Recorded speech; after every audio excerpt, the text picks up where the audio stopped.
Fala galera, Xande Pessoa na área, começando mais um vídeo nesse belo canal que fala de história, de política, de geopolítica e que tu conhece muito bem. E já porque tu conhece muito bem, deixa o teu like, inscreva-se e que hoje tu vai conhecer a história da insurreição pernambucana.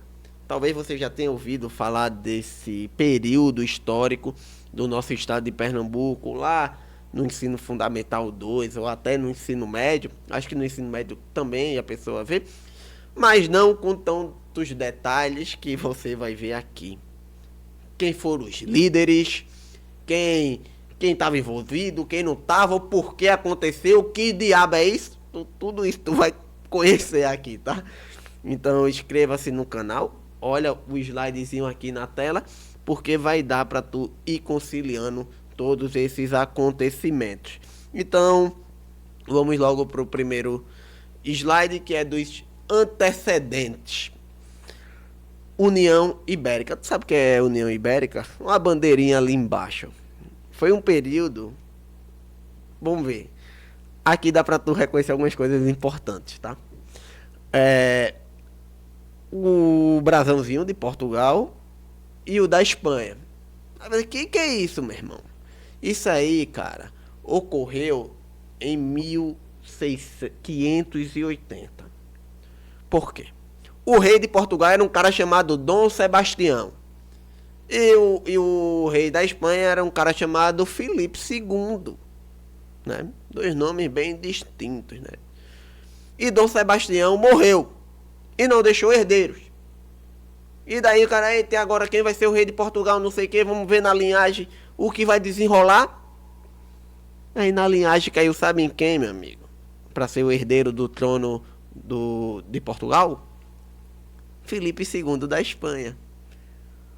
E aí o cara unificou os dois países, as duas nações. E ficou conhecido nessa época de 1580, como tá aí no slide.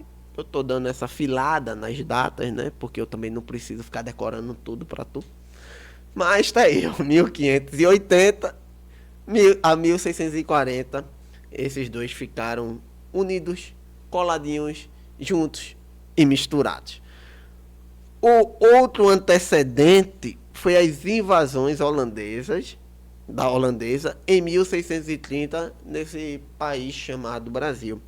Ah, mas por que a Holanda invadiu o Brasil? Vamos lá. Quando Portugal e Espanha se uniram, né?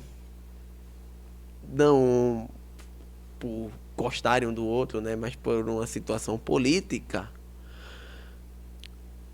Portugal comprou tudo de ruim que a Espanha tinha, né? E o que mais que a Espanha tinha era briga e treta com os caras na Europa.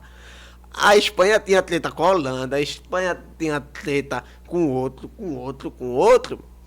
E Pernambuco, né, principalmente o Brasil, principalmente Pernambuco, naquela época estava ali em abundância o ciclo da cana de açúcar. E a Holanda enxergou o Brasil como um território espanhol. Se ele tem treta com a Espanha, a Holanda tem treta com a Espanha e quer resolver suas diferenças, ele viu no Brasil um lugar adequado para ele expandir seus interesses. E aí os caras vêm para o nosso país. Que não era país, era colônia, né? Na época era colônia da União Ibérica. Não era nem colônia de Portugal, nem da Espanha, União Ibérica. Mas, e aí os caras chegam aqui em 1630, mas esse não é o enfoque desse vídeo. E se tu quiser saber mais sobre isso, tu vai ter que comentar aqui, porque aí eu vou pensar no teu caso se eu vou fazer ou não um vídeo sobre invasão holandesa nesse país.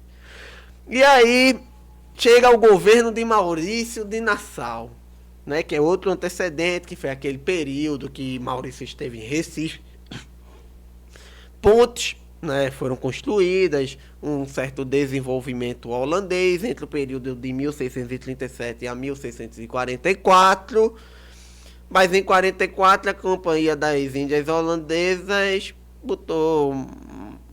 fez Maurício de Nassau voltar, né? Se você também quiser saber mais sobre a passagem desse governo Nassau aqui em Recife, tu vai ter que esperar outro vídeo, né? Porque nesse é só uma pincelada para falar de insurreição pernambucana. Quando Nassau vai embora de Recife, da nossa antiga colônia, né? Quem ficou aqui começou a fazer algumas imposições, né? Cobrar impostos mais caros aos senhores de engenhos que não ficaram satisfeitos com essas pedidas, né? Afinal, quem é que gosta de pagar imposto, né? Não é? Tem gente que nem paga, mas aí é outra história, né? Mas os caras começaram a cobrar mais impostos, né? A relação ali da Companhia das Índias Holandesas pós-Nassau com os senhores de engenho do Recife começaram a ser modificadas. E aí chegou uma hora que os caras disseram: ah, meu irmão, não dá mais, velho, pra ter holandês me cobrando imposto aqui em Pernambuco, que vai ser a terra de João Campos. Não, não, deixa esse cara pra lá. Vamos continuar. Enfim, aí tem o aumento de impostos, os senhores de engenho não curtem, né? Essa ideia e se junta ali com escravos, escravizados, né? Tem que usar certos termos agora, senão é degolado, né? Por uma parte aí da esquerda brasileira, né? Que é tão coerente em seu discurso. Escravizados e indígenas. Ou seja, todo mundo ali se junta e diz: olha, meu irmão, chega de holandês aqui, cara. A gente não quer a turma que depois vai criar um tal de Robin, de Van Persie, de pai aqui não. A gente quer esses caras pra fora. Que aqui é a terra de Pelé, de Romário. O flamenguista vai dizer que é um tal de Zico aí, mas esse aí não conta não. E aí a gente chega aqui nas lideranças desse movimento, essas figuras parecidas e carismáticas: André Vidal de Negreiros, João Fernandes de Vieira, Henrique Dias e Felipe Camarão. Até um certo tempo tinha ali monumentos, né, retratando essas pessoas lá no Monte dos Guararapes, que a gente vai chegar nesse ponto. Não sei, depois de tanta destruição do município de Jaboatão, se segue esse patrimônio histórico lá. E aí esses caras se juntaram, né, em um movimento de expulsão dos holandeses. Tropas vieram de Alagoas em direção a Recife, já que um movimento das invasões holandesas não ocorreu apenas em Pernambuco. Talvez a escola só tenha te contado isso, né? Mas isso aí já é um problema da educação brasileira, né? Mas aqui tu vai saber um pouquinho mais. Eles invadiram a Bahia, primeiramente, invadiram Alagoas, Pernambuco, assim, a região Nordeste quase toda. Os holandeses tiveram momentos de vitórias e derrotas. E essas quatro figuras aqui, belíssimas na sua imagem, né? Cada um ali com um crucifixo, né? Representando a fé, iniciaram esse movimento. E aí onde a gente chega em dois conflitos importantes nessa expulsão dos holandeses, né? A partir daí que a gente vai falar de insurreição pernambucana, que são essas três batalhas. Uma no Monte das Tabocas, que fica na belíssima Vitória de Santo Antão, onde tem a fábrica da Pitu e tem o clube Vera Cruz, que é o Galo das Tabocas, tá? Aí, eu ainda te explico de futebol em um vídeo que é de história, cara. Tu tem que se inscrever nesse canal, porque aqui tu aprende de tudo, pô. Então, tá aí, ó, a Batalha do Monte das Tabocas em 1645. Nessa batalha, eu não vou lembrar de números exatos de batalhão, enfim, mas o dos holandeses era bem superiores ao dos lusos brasileiros. Olha que termo bonito de ser chamado, luso brasileiro. Era bem superior. Eles até começaram com uma vantagem no conflito, mas no final os nativos, será que a gente pode configurá-los assim, se não pode, vai poder a partir de agora. Os nativos conseguiram reverter a situação e os holandeses recuaram. Essa batalha do Monte das Tabocas em Vitória de Santo Antão é importantíssima porque marca a virada de chave da insurreição pernambucana, da guerra contra os holandeses. Porque nesse momento a Holanda só tinha tido vantagem. E foi a sua primeira grande derrota. E essas derrotas sucessivamente iriam ocorrer posterior na Batalha do Monte dos Guararapes, que não foi só uma batalha, foram duas na belíssima cidade de Jaboatão dos Guararapes. Por isso, quando tu chega na cidade, a placa a pátria nasceu aqui, né? Porque foi um dos primeiros levantes, né? Não brasileiro, porque não existia Brasil, existia uma colônia ali meia portuguesa, meia espanhola, mas que resultou na Batalha do Monte dos Guararapes. O Monte dos Guararapes era um caminho estratégico para os holandeses, pois eles teriam acesso ao povoado de Muribeca, que tinha ali plantações que serviria ali de abastecimento para o exército holandês. Então, a missão ali dos nossos queridos Henrique Dias, Vidal, nossos líderes libertários de Jaboatão dos Guararapes, a missão desses caras era impedir que a Holanda, o exército holandês, que era em grande maioria, né, comparado com os nativos, chegasse a obter esses recursos que seriam importantes ali para o restabelecimento dos holandeses. E eles foram derrotados, cara. Foram derrotados na primeira e foram derrotados na segunda. Porque se os nativos eram bem menores, porque conheciam o terreno. Em uma guerra, em um conflito, conhecer o terreno em que se está sendo travada é fundamental.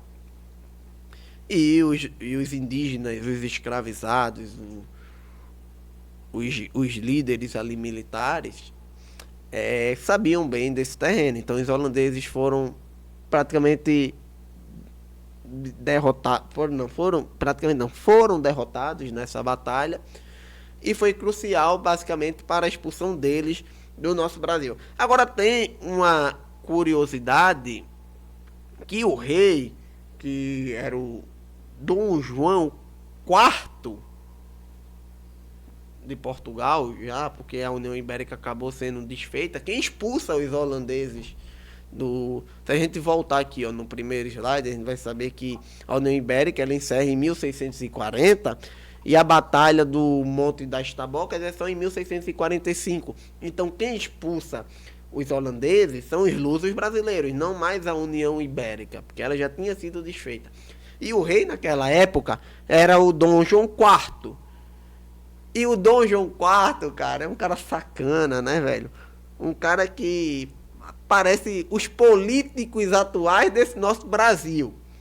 Porque, primeiro, que ele tentou comprar Pernambuco da Holanda. Antes de tudo, ele tentou comprar e os holandeses disseram: opa, aqui não tem negociata não, pô, esse negócio é muito abrasileirado. Enfim, ele tentou comprar. Ele fingiu que não sabia de nada, tipo, olha, esse levante aí é um estilo Bolsonaro, né? Disse, ó, esse levante aí é coisa do Henrique Dias, não tem nada a ver comigo não. E por trás ele financiando os caras, tá ligado? Então, esse Dom João IV dava muito bem, né? Pra concorrer a um carguinho em 2025 nesse país, né? Então, Dom João IV, ele teve essas negociatas todas, teve as duas batalhas, e quando ele viu que a Holanda estava fragilizada, ele simplesmente mandou uma esquadra e acabou de vez com os holandeses. E a partir daí os holandeses foram expulsos de Recife, totalmente, expulsos de Olinda, E isso ficou marcado na história como insurreição pernambucana. Olha como o nosso Pernambuco é lindo. É Revolução Praieira, é Revolução Pernambucana, é Guerra dos Mascates. Um dia eu vou contar essa história para você da Guerra dos Mascates. É sensacional. Os comerciantes de Olinda contra os comerciantes do Recife. E essa história vai ser bacana a gente trazer em breve aqui no canal. Mas antes vai se inscrevendo, deixa seu like nesse vídeo. E aqui pra gente fechar, a proposta de paz. A proposta de paz foi solicitada pelos próprios holandeses, né, que já não cansavam mais de apanhar, né, aqui em solo pernambucano. E aí Portugal aceita e algumas condições foram impostas, como anistia. Anistiou todos os holandeses. Os holandeses poderiam continuar, quem quisesse aqui, manter seus bens, e caso fosse se embora e quisessem levar seus bens, não teriam empecilhos da corte portuguesa. A Holanda tinha que reconhecer Brasil e Angola como colônia de Portugal, e a Holanda fez isso. E tem outro também que é bem interessante. A Holanda teve que ceder as construções dele, né, os armamentos, os fortes, tudo para Portugal. Então foi isso. O período holandês chegou ao fim nesse Brasilzão. E Pernambuco teve mais uma história que infelizmente não é contada, né, nas escolas com essa tão perfeição que eu contei aqui, né? Com toda a modéstia aos professores desse país. E essa semana comemoramos o Dia dos Professores nessa semana. Então, saudação aí a todos os professores brasileiros. E para encerrar esse conteúdo belíssimo que tu acabou de receber sem sair de casa, sem pagar nada, a única coisa que tu vai pagar é inscrever nesse canal e dar o like, tá? Se tu não fizer isso, eu vou puxar teu pé. É isso, galera. Finalizando. E o nosso Pernambuco tem muito potencial, né, cara? Tem muito potencial. E é triste ver a situação, principalmente do Monte dos Guararapes, nos dias de hoje. Entregue ali a um descaso público, sem cuidado das autoridades. É um patrimônio histórico que deveria ser, inclusive, um local para atividades, né, escolares, de estudos, de pesquisa, para a gente sempre reacender esse orgulho de ser pernambucano e ter orgulho da nossa história, do município de Jaboatão, de Recife e Vitória de Santo Antão, que também teve contribuição importantíssima nessa batalha. É isso, inscreva-se, deixa o like, até a próxima.